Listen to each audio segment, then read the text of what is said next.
All right, here's 7 things that retirees should never disclose. If you're getting ready to retire, now is the time to start thinking about your privacy. I can tell you that there's a lot of fraud out there, a lot of people after your money.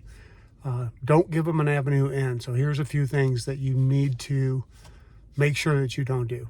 7 keys, okay? First one is never give out your home address unless you particularly need it, or that person that you've inquired with you already have vetted and said, okay, this is where I live.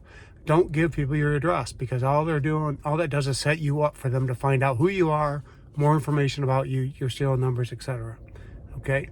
Not social security numbers, you know what I mean. So don't be foolish with your address unless you really want them people to get in contact with you and know where you live. All right, number 2, probably the most important, I think, is your financial information. Do not give out your social security numbers. Don't give out any, unless it's obviously needed. Don't give out routing numbers, bank numbers, where you bank, who you bank with, people that you know. Don't give out your fidelity information. Don't give anybody access to that information. And again, unless you've properly vetted them, because they will take your money. People do it all the time. One of the things that's recent going on right now is the toll scare text that they are sending out to people, and people are freaking out and giving them their debit cards and credit card numbers so that they can pay these tolls before they get doubled and tripled, etc.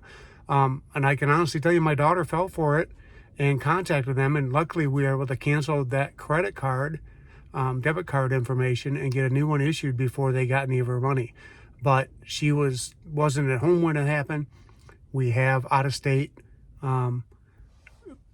poll things, or things for the tolls, and she thought, oh my gosh, I didn't realize it was out of funds in that account. So be wary and be leery of what's happening. All right, moving on.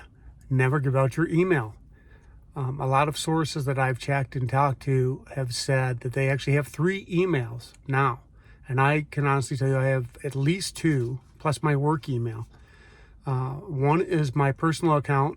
One is my one I use for YouTube and Google, that kind of stuff.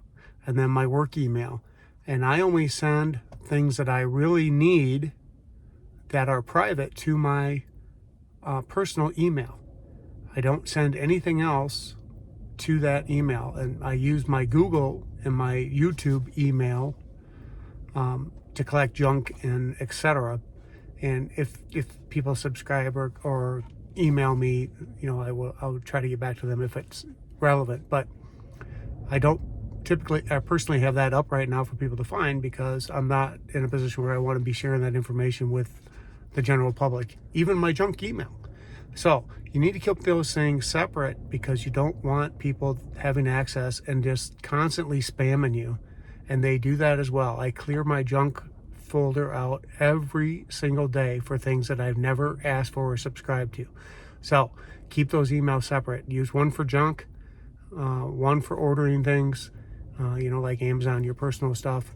And then if you have another one, you can use that for just for friends and family, etc. All right, next way for people to find you is through your phone number, your mobile phone. And a lot of these things that we apply for and use have 2-step verification.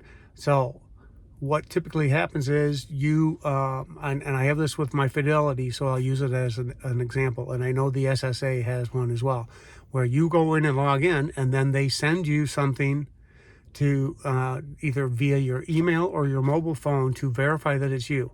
What you don't want is for somebody just to be able to get in because they have your mobile phone and switch it and change the verification process to theirs. And then they now have access to all your information. And people do this. The smart, clever thief out there will outsmart phone companies and etc. and send in information to change numbers and say, no, I want to change this number from Verizon to US Mobile. Here's the information. So it does happen, and it happens more often than you think. That's why identity theft is so huge still. So that, and holding on that process is part of your firewall for your safety mechanism. So make sure that you don't give away those. That's another piece of this pie. For me to have access into my Apple ID, I have the The Apple ID has a firewall where I have to verify that it's me. So that's another one of our steps here. Another thing you need to keep separated is any of the firewall information that you hold precious to you. Okay, and my Apple ID is the one that I use for most things anymore because I'm the only one that has it. And there's no email, my email is linked to it, but it's not in my Apple ID information. All right, the last thing we want to do, and I've talked about this just briefly on this channel, but keep your political views to yourself. There's too many radicals out there, unfortunately, that take that information and are bad actors and are going to possibly do it or spam you or send, especially like for me having that YouTube channel now and getting comments. I try to make all my opinions strictly my own and not politically based. I'm not hiding the fact though that I'm a conservative Christian, but that doesn't mean that I express that stuff on this channel when it comes to things that get talked about. So I try to just be neutral because I want to share this information with anybody and everybody, not just people that agree with me. It's okay that we disagree. And the problem we have in this country typically is that we can't disagree and still talk about it. We can't disagree and be friends. And it's kind of ridiculous. So anyway, those are the 7 key things you need to keep secret if you're going to retire or are retired. Don't share this information with people that you don't want to have access to you. They will find a way. You give them one piece of the puzzle, they will find a way in. Thanks for watching. We'll see you next time.